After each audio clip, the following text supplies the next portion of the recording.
So we're getting snow and the wind is gusting really, really fast. Jesus. Not quite a blizzard. It's coming down. Yeah. Not quite a blizzard, but It was. very well could be. If we just had a little bit more snow and the wind stayed gusting at what it was. I'd estimate that it would be gusting around 35 to 40 miles an hour. That's what it was probably gusting at the peak. Now you can see down that road. A few minutes ago you couldn't see down that road at all, and you couldn't see down there at all, but now you can.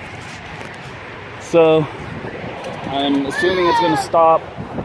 I'm assuming that it's stopping right now, and we actually have a little bit of accumulation on the ground now. Fancy.